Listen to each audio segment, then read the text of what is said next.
Okay, it's about 10:30 at night and I've just been out for bonfire evening with my husband, which is really lovely. I've got my first day being filmed tomorrow. They're going to be filming 2 of my lessons and just following me around all day. Hopefully it'll all go really well. It's probably the most nerve-wracking thing I've ever done. So we'll just have to see. Okay.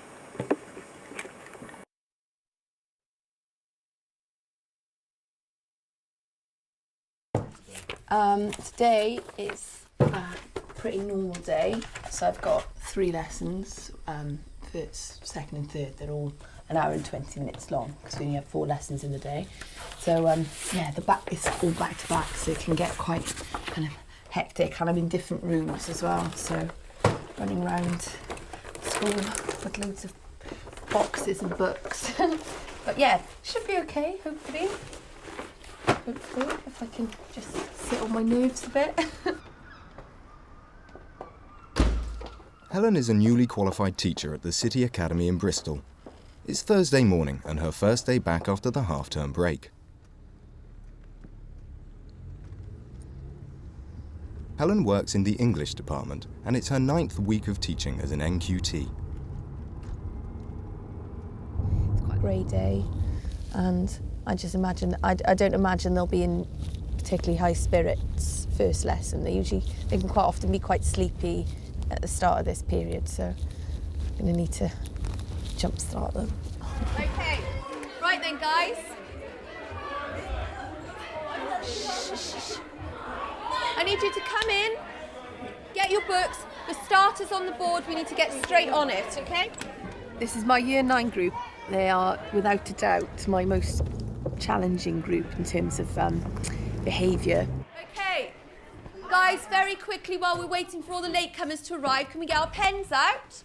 And I want you to think about, look at this war poster, what does war mean to you? And the title in your book, okay, rather than you write down the WALT, which we'll go through in a minute, the title is War and Conflict, which is the brand new module that we're starting today. Even though they're a top set, they're just, I don't know, they're a lot better already, because the first few weeks I found them very difficult indeed, but they're kind of in a bit of a routine now, and that seems to have helped. Hi girls, can you quickly get your books please and sit down? What I'm asking you to do is, if you look at the board, I want you to just write down a few words just to describe what the word... Year 9, can we please get on with the task? Can I have any ideas? Has anyone kind of written a reaction that they'd like to share with me? What does the word war mean to you? Natalie? Killing innocent people. War is killing innocent people. Okay, so what I want you to now do is talk amongst yourselves. I'm going to give you 2 minutes and I want you to run up to the board and I want you to write as many words as you can that you think of when you look at some of these pictures. I came back for the first day and was feeling quite nervous, but I think, generally speaking, more excited than nervous, because I was really happy to be, starting as a newly qualified teacher as opposed to a trainee and having the responsibility for all of my classes for the whole year through, which was a really nice feeling. Shame, I love that. Why would you say shame?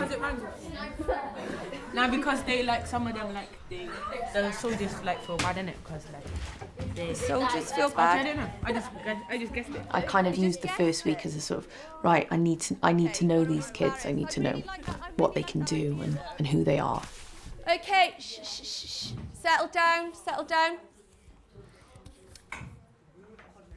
Okay, so what I wanted to get at with this short starter exercise is that that's a warning.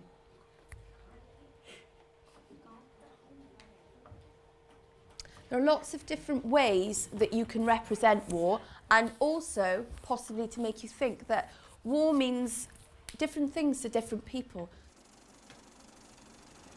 This is a clip of the opening scene of a film called Saving Private Ryan.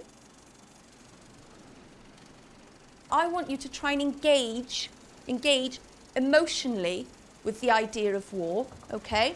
And I want you to start thinking about the language of war and how we describe atrocities and horrific events.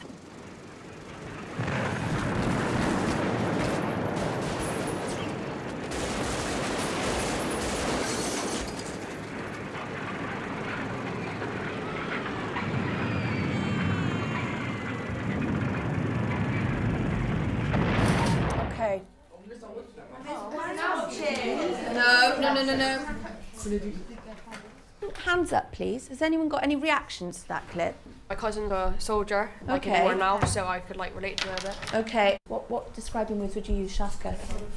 Horrifying. What was the scene like? Was it calm? Was it still? What? Action. There was action, yes. It's like everything's going on around you. There's loads of stuff. Okay. There is a word that I'm thinking of actually that would describe that. Chaos. Zenzi's got it. Absolutely. So that's the word that I would use. All been brilliant today. I'm going to dismiss you in order of how brilliant you've been. Did you work? Yeah. You did work. Did you contribute orally? Yeah. Yeah, you did. And I was really pleased with that. I honestly was really pleased with that. However, the little tiny things that you do that you think mean nothing, like sniggering or just whispering across the table, those things are really, really disruptive to everybody else in here. Everybody else is learning. I find that class quite challenging. Not because their behaviour is awful, just because they're really, really chatty, and I feel like I'm constantly having to sit on them, and because it's not an individual as such, it becomes quite kind of, I guess, trying to try and manage them. But believe it or not, that's a great improvement on what they were like at the beginning of the term, which was just, wild. Break time's almost over, and Helen has to hurry to set up her next 2 lessons before lunch. That's nice.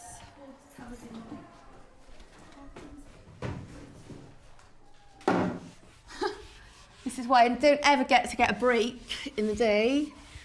I'm always running around trying to...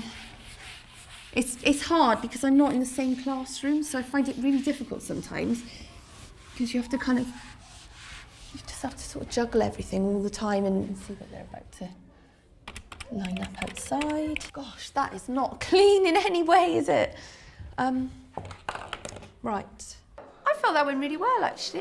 Yeah, I thought it was quite, there was different activities going on within the lesson. It's difficult because they're quite a small group, but they're very talkative for a small, they're very talkative and they're very they love to feed back and they're kind of always sort of like itching to give answers, which just makes them really good fun to teach. I've got to top up my finger.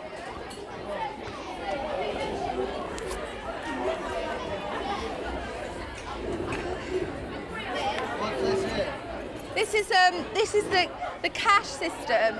So rather, you can't really pay with cash. You're supposed to top up your account. Oh, I don't need to. I'm fine. Oh, didn't realise how rich I was. With your fingerprint, basically, they scan your fingerprint and then you just put money onto it. And the kids use it for kind of photocopying and things as well.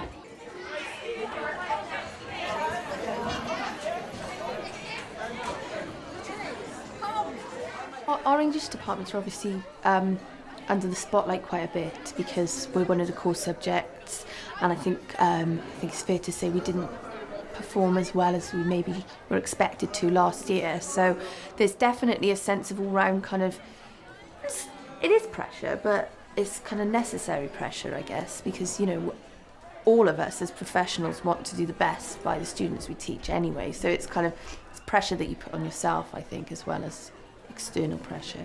I quite enjoy it. I enjoy the pace of the day, actually. So come fourth period now, I'll just be So my mental meeting is going to be sort of 3 parts working, 1 part relaxing. What, with that first lesson then, you say it's like the low-level stuff.